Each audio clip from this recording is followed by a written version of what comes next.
법의학이 망자만을 위한 분석만 하는 게 아니고. 그렇죠. 산 사람을 위해서 여러 가지 교훈을 남겨주는 학문이에요. 그렇네요. 반대로 보험금을 노린 범죄도 그 많이 건도 있으시죠. 참 저도 참 답답하고 지금도 돌이켜 보면 이제 과연 아찔한 사건인데요.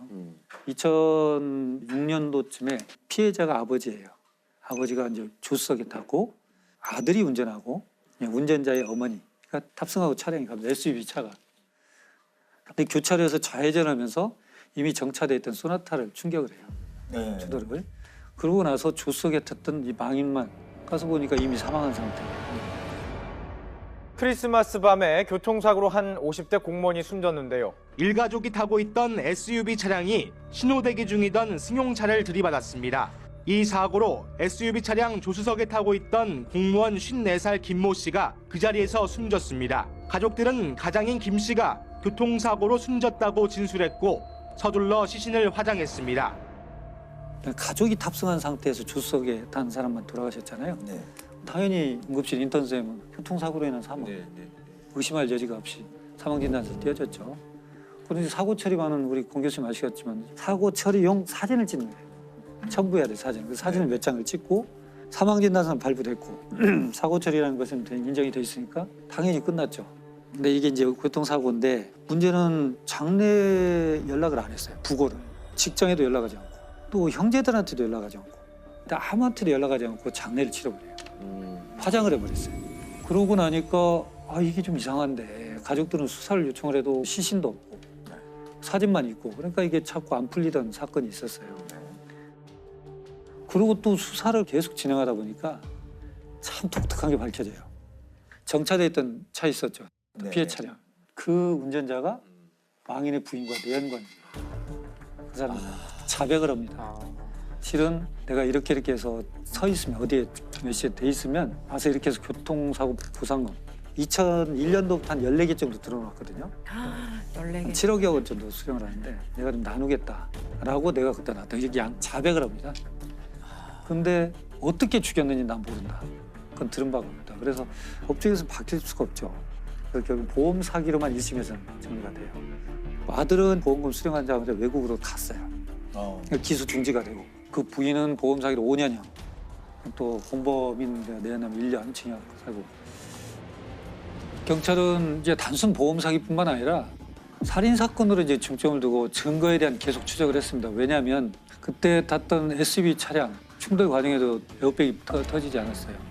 또 하나는 그때 교통사고 분석을 해보니까 시속 약 40km 미만으로 가고 있었던 속도이기 때문에 탁승자가 사망할 수 있다 이렇게 생각할 수가 없는 상태거든요. 근데 지금 2008년도에 저한테 이제 자문 의뢰가 됐죠. 근데 시신이 없구나 그러면 할 수가 없어요. 제 입장에 참 어렵다. 사건 계획을 다시 한번 들어봤어요.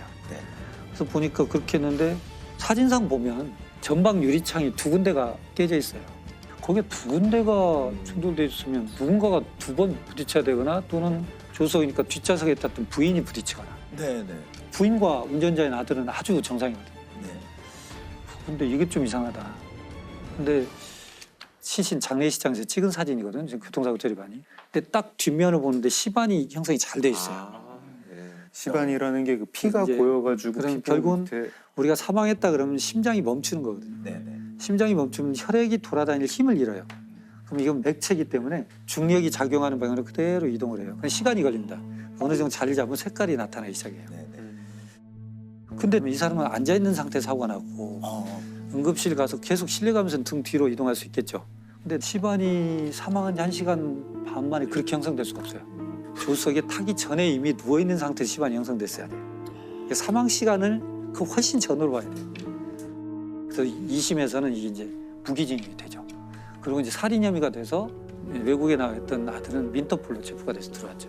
일단 둘 다 이제 무기징역. 단순 교통사고 같았지만 망자의 부인과 아들이 범인으로 지목됐습니다. 김 씨 앞으로 14개의 보험이 가입돼 있었고 피해 차량 주인이 숨진 김 씨 부인의 내연남인 것도 의문이었습니다. 재판부 역시 김 씨가 살해된 상태로 사고를 당했다고 판단했고 김 씨의 부인과 아들에게 각각 무기징역을 선고했습니다.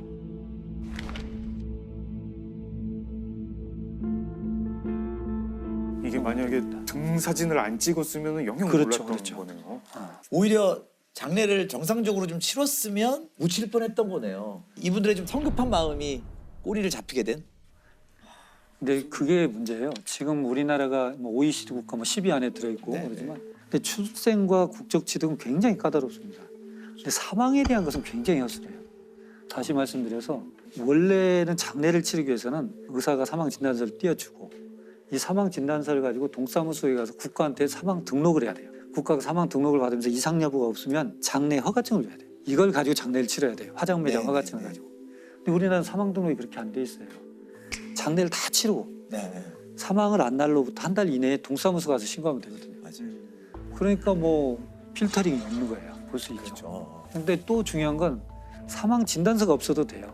인후 보증이라 두 사람의 보증만 있으면 사망 등록이 또 가능합니다. 인후 보증이라는 게 그 버두자 쓰는 그냥 그렇죠. 가족도 아니고 그냥 지인이 와가지고 해주면 네. 된다. 이 죽음에 대해서 객관적 검증의 제도가 필요하다는 거예요. 네, 네. 경북 상주 농약 사이다 아, 네, 사건입니다. 네.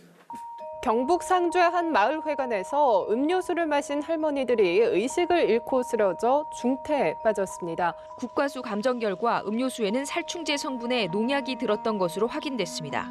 무색 무취의 농약이라서 할머니들이 농약이 섞여 있다는 것을 모른 채 음료수를 마셨던 것으로 보입니다. 때는 이제 2015년 7월 14일이고요. 마을 회관에 할머니 7분이 모입니다. 7월이니까 덥잖아요. 그렇죠. 아우 더우니까 목마르다. 뭐 먹을 거 없나? 마실 거 없나? 하고 냉장고 문을 열어요. 사이다가 페트병으로 있었는데 뚜껑이 사이다 뚜껑이 아니라 자양강장제 뚜껑으로 닫혀 있었어요. 아. 할머니 한 분이 그걸 꺼내 와가지고 밥그릇에 돌려가지고 나눠 드십니다. 나눠 드시는데 한 분은 내가 집에서 마가루를 이제 물에 타가지고 마시고 와가지고 난 안 먹겠다. 이러면서 한 분은 안 드세요. 드시고 나서 조금 있다가 한 분, 두 분 쓰러지세요. 한 분, 두 분 쓰러지고 할머니들이 이제 쓰러진 채로 구토를 해가지고 토사물이 얼굴에 뒤덮이고 하도 한 분은 이제 그 구토를 격렬하게 하셔가지고 틀니가 빠질 지경이 돼요. 제일 젊었던 할머니가 비틀거리면서 나가요.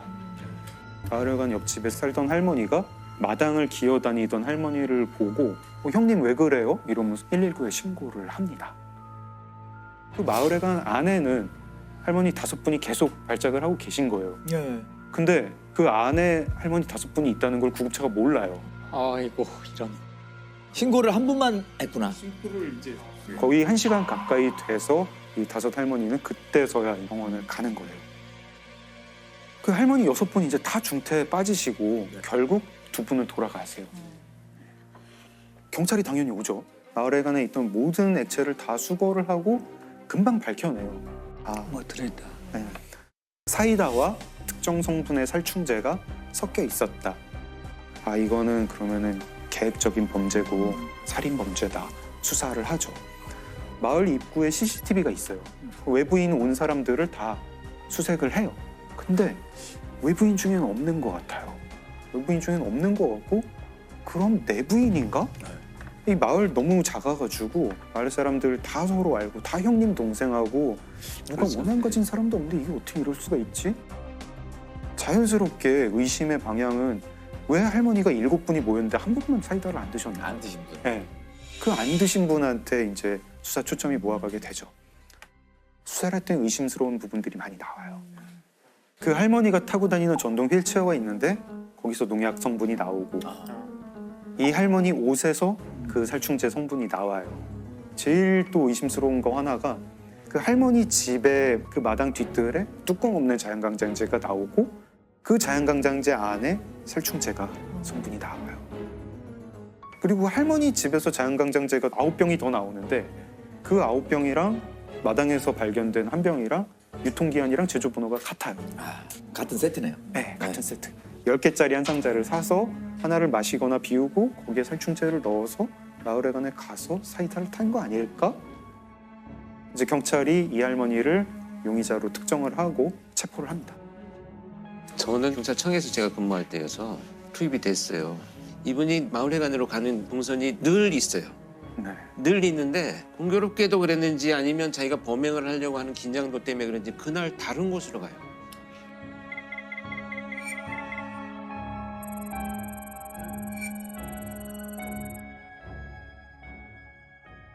이제 그 다음부터가 문제인데 정황 증거는 있죠. 정황 증거는 있는데 물증이 없어요. 그 자연강장제에서 할머니 지문이나 DNA가 나오지도 않고 사이다병에서 나오지도 않아요. 그리고 할머니가 그 살충제를 사이다에 섞는 게 CCTV에 찍힌 것도 아니고 그걸 본 사람도 없어요. 할머니도 자백하지 않아요. 안 그랬다 그러시고. 할머니는 끝까지 나는 절대 그러지 않았다. 강력범죄였던 성향이 있는 분들도 아니고 하니 계기만 만들어주면 잘 자기가 이 범죄가 왜 저질러졌는지에 대한 동기를 스스로 밝히고 자백을 할 줄 알았는데 끝까지 완강하게 결국은 마지막까지 이렇게 자백하지 않고 갔는데 그렇게 해서 국민참여재판에 신청을 하게 돼요. 여태까지 이제 국민참여재판으로 한 사건 중에 제일 긴 사건이에요. 굉장히 치열한 공방을 거쳐가지고 국민참여재판이 5일 동안 결국에는 이제 배심원들이 전원 유죄로 판결을 내립니다. 그리고 대법원도 결국 무기징역입니다. 정황 증거 쪽으로 간 거네요. 네, 정황 증거가 너무 유력한 게 많다 보니까 이 정도면 유죄로 봐야 된다. 이런 사건인데 안타깝기도 하고. 그러면은 살해 동기도 모르는 거네요. 검찰 측이 평소에 그 마을에 가면서 다른 할머니들랑 화투를 많이 쳤는데 화투를 치다가 사이가 좀 안 좋아졌다. 왜 속임수를 쓰느냐 이러면서 서로 싸우는 일이 많았다. 네. 이게 범행 동기다. 듣고 보면은 그 화투가 이제 점당 10원짜리 그 할머니들 다 소비였다고 쓰시죠? 하는데 그것 때문에 6사람을 독살을 한다? 살해 동기도 지금 그 검찰 측에서 주장하는 그걸로만 지금 화투 때문에 싸움이다. 동기가 사실 끝까지 우리 마음을 좀 불편하게 하고 그러니까 너무 사소하거나 이해할 수 없는 이유라 이거죠. 근데 농업 전문지에 농민분들이 이제 칼럼 쓰는 거를 보면은요 이런 게 되게 되풀이해서 나와요. 이렇게 답답한 줄 몰랐다. 스트레스는 참을 만한데 어디 갈 데가 없다. 사람 눈을 피해서 어디 갈 곳이 없다. 특히 이제 여성 농민 같은 경우에 거기 지역 전체가 이제 가부장적인 분위기고 남편이 또 이제 굉장히 가부장적인 사람인 경우에 자기 이 쌓인 한을 어디다 풀 데가 없는 거예요. 네. 실제로 이 상조 농약 사이다 사건 판결문에 이렇게 적혀 있습니다. 피고인은 1950년경 남편과 결혼 후 극심한 가정폭력에 시달려 순탄치 않은 40년의 결혼 생활을 해왔다. 피고인은 오랜 기간 누적되어 온 강압적 환경에 대한 스트레스 및 폭력에 의한 억압, 자존감 저하로 인하여 급기야 사소한 감정 문제에도 심한 분노를 느끼는 지경에 이르렀다. 제가 종합보고서에 썼던 내용이거든요. 학대받는 여성 증후군의 증상들을 조금 나타내셨어요, 이분이. 실제로. 그 문제로 인해서 이분이 자기가 뭔가 침해받는 것에 대해서 너무 예민한 반응을 해오셨어요. 그러니까 분노나 이런 건 조절이 잘 안 되고 내 텃밭에 누군가 옆집에서 팔을 한 2단만 여기 심어놓게요 해도 뽑아서 막 던져버릴 정도로 이제 감정이 극단적으로 왔다 갔다 하는 약간 문제가 있어서 이게 누적되어 와서 나를 무시하고 속여나를 계속 뭐 이런 것이 이제 촉발되었다고 보는 거죠. 씁쓸하게 또 저희 마음을 좀 무겁게 만드는 사건이었습니다.